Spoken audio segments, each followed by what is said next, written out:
Victim or victor? Which are you? Which do you want to be? It's up to you. You can choose. It's all about mindset. Yes, there are circumstances in which someone is a genuine victim. No argument. In these situations, everyone would recognize the victimhood, the injustice. They can be tragic and awful. They can make us question cosmic justice, question God's existence. And they can make us question the innate goodness, if any, in humanity. But in the very face of this kind of victimization and all lesser forms of victimization, we must have another option. We must. An option that does not doom us to perpetual victimization. Perpetual victimization is the kind of victimization that haunts us every moment of every day, hour after hour, day after day, week after week, month after month, year after year. This forever victimhood becomes a mentality. It becomes a mentality that just re-traumatizes and re-victimizes us. It enslaves us mentally. There must be another option. Otherwise, there's no hope. And without hope, our hearts fail. It is popular today to live in victimhood, to marinate in a type of new social power that comes with the self-concept of being oppressed, of being a victim. And along with it, the indignant justice we feel as victims. And it can justify petty revenges to satisfy growing anger and hatred. But all that kind of victimhood does is poison the soul. And this poison is self-enslavement, in fact. So again, there must be another way. Victory, choosing to be a victor rather than a victim. This is a choice. We have the power of choice. Indeed, at the end of all ideologies, at the end of all theories, choice is perhaps the only real power we have. From the fattest, most elite world ruler to the most impoverished, starving inmate in a gulag, both retain the power of choice. Choice can never be taken away. Now, this is why they have to torture people in the gulag, to compel them to sign the confession. They can't make the choice for them. And the choice is important because they'll publicize that in the newspaper or on social media, that this person signed a confession. They chose to divulge whatever the information is. That choice. And then everyone understands, oh, well, they made the choice. It must be true. Like, they decided to sign that confession. Okay, there it is. There's the real deal. Because they can't make the choice for them. The choice is real. That's why they have to erect re-education camps or struggle sessions in our workplace. They must manipulate the mind and trick someone into new beliefs and therefore into new choices. They have no real control there, but the victim does retain control. I often tell my clients, you don't have access to other people's minds where you can go turn the dial of their minds to compel them to follow your wishes. You just don't have that kind of access. But to whose mind do you have access? Your own mind. Your own mind. And in fact, that is probably the only form of control you have in this world. Control over your own mind. This mind control is the only real power and freedom we have at the end of the day. All other circumstances and all other minds are outside our direct control.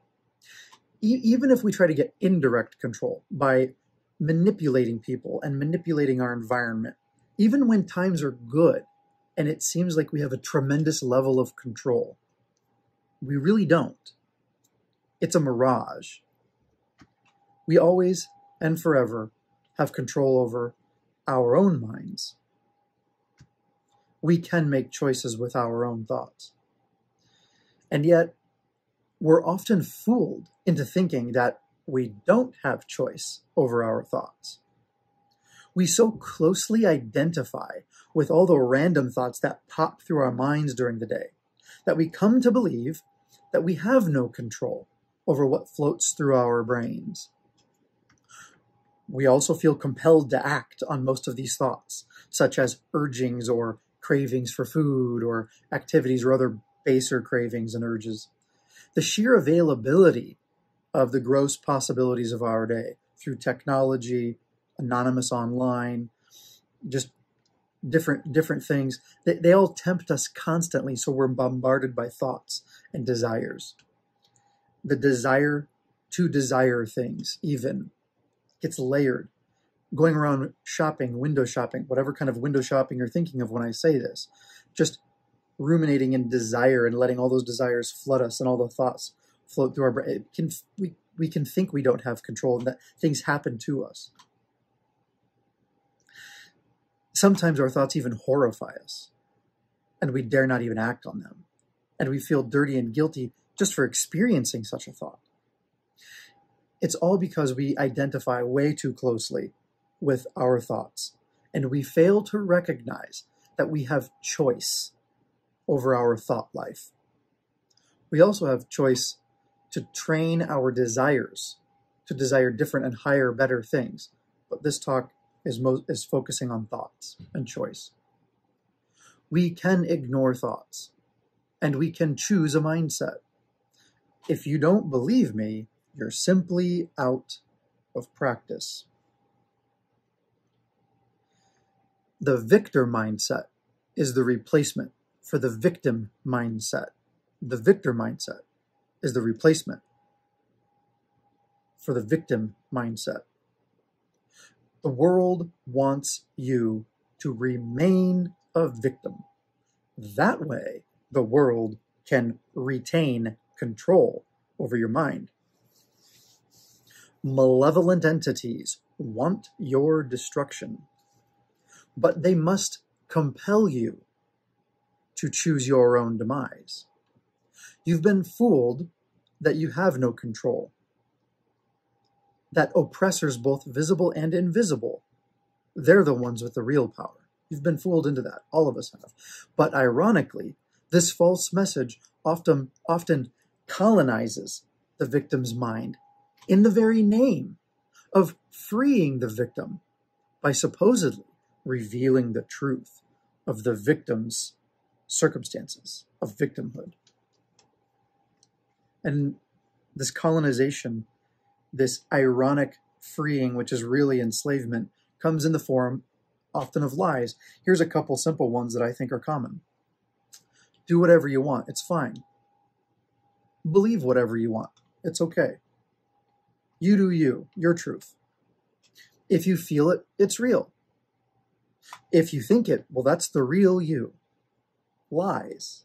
Lies are the means to mental enslavement. Don't be colonized in your mind by these easy slogans, these lies. You are the sovereign over your own choice. Choose to be a victor. No matter what trauma, real trauma, might have happened, you have the choice to reinterpret it. You have the choice to reinterpret that experience and tell the story about yourself. Nobody can take that from you. Don't let anyone narrate to you what you are. There is truth in the world, and I do believe that conforming ourselves to the way human nature is constructed and the way the world really is the path to sanity. That involves another talk. In this talk, I'm mainly focusing on not giving into a false ideology, kind of a cultic ideology, that you're a forever victim and that you have to play a victim forever and that you can't be a victor. Okay? That's what I'm focusing on in this talk. And that's what I mean by you can reinterpret your experience and tell your own story. I don't mean that you can make up your own truth. I mean you can take the facts at hand and reinterpret them and not be enslaved to a victimhood ideology, but rather, in a truer form of freedom, choose to be a victor. And no one can take that from you. This is power. This choice is power. No matter what, for example, no matter what genuine insult, let's say, you might have received, you can choose to ignore it. You can choose to ignore insults. For that matter, you can choose to ignore praises so you don't get a false idea about yourself and believe your own press and get an ego, right? Now, if there's a grain of truth in an insult, okay, good.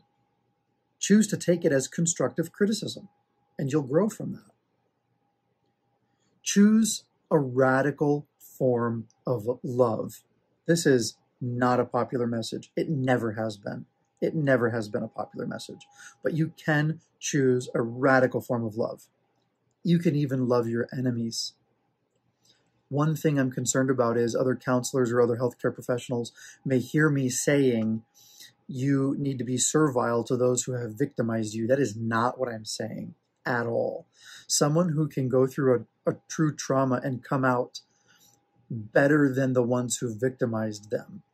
They are able to find it in themselves to have a positive regard for those who have harmed them. You can learn to love your enemies. It's possible. Many people have, in fact, done it. Because what's the alternative? Feel perpetually being a victim, nursing hatred and resentment and revenge in your heart? Really? Are we going to advocate that? I can't imagine facilitating a client advocating nursing grudges because I don't want to accidentally walk them into toxic shame. I think we could best address shame, toxic shame, and help them transcend and be better than those who have victimized them by fostering, enlarging the heart and fostering a love for the entire world, including those who are victimizers. This is a radical message, but it's a radical message of forgiveness and love. It's an aspirational message of aspirational healing. We can absorb the curses that some mean person may deal out to us, but we can deliver back blessings. We can transform the dark into light with the power of our choice, with the power of love, a victor mindset. And this makes you invulnerable. So choose to be a victor. If any of this rhymes with your experience, get in touch with me. We'll see if we can do something together therapeutically. Thank you very much.